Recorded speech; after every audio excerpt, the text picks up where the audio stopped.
Hello again, Mr. Edwards here. I have another game/lesson for you to do at home.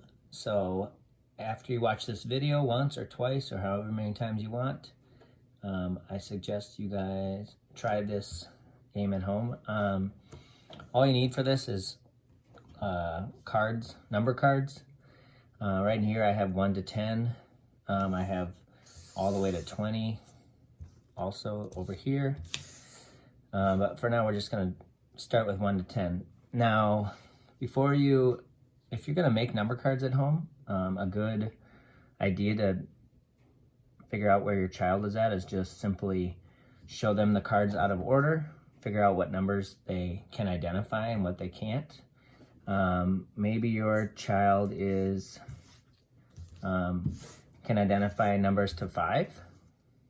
So if that was the case, you would play this game with these cards. If they know their numbers all the way to 10, then you could use all the way to 10. So just for the sake of modeling, we're gonna do all the way to 10. So you can throw out the number cards on the table, the floor, wherever, and ask your child to put them in order. That would be step number 1 for this game. All right, so I have 1, 2, 3, 4, 5, 6, 7, 8, 9, 10. All right, I have my number line. Now, the game I'm going to show you today is called What's Missing. So basically, one person is going to take a card while the other person looks away. So you could have your child cover their eyes. You could have them close their eyes and count to 10. That would be adding in more counting.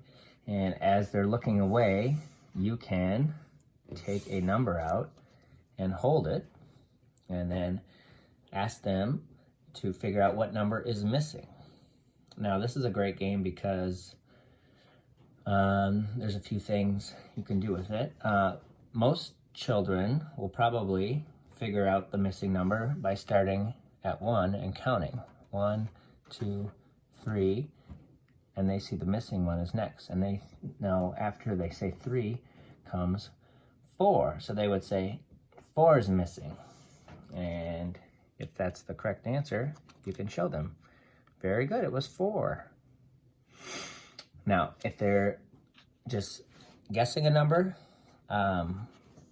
you should have them start at 1, have them count to find out the missing number, okay? And if they're pointing and tapping at each number, okay, then it'll help them. Some kids, if they're not touching, they might go 1, they might say 1, 2, 3, 4, 5, 6, 7, and not really know what they're pointing to.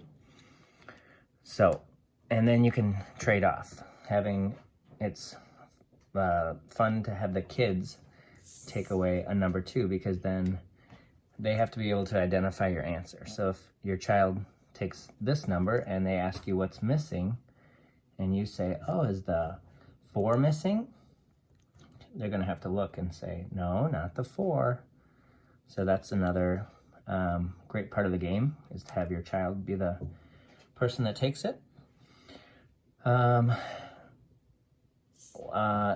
Another thing, once your child, maybe your child doesn't need to start counting at 1. The goal is if they see 1 through 10 lined up like this, and the missing number is here, the goal would be that they could look at this number. This is a 6, and I know after 6 comes 7. I know that without starting at 1. Or you could find the 8 and think, what comes before 8? 7. So that's why counting backwards is a good skill too. 10, 9, 8, 7. If your child knows their numbers all the way to 20 or more, you can make as many of these. You can make as many of these as you want. If they want to do 1 to 100, that's great. So I'm going to show you just quick how to lay it out. If you do more than 10, I suggest, oh, you can't really see my 20 over there, but that's there. I suggest putting them in rows of 10 so that the child can visualize and conceptualize that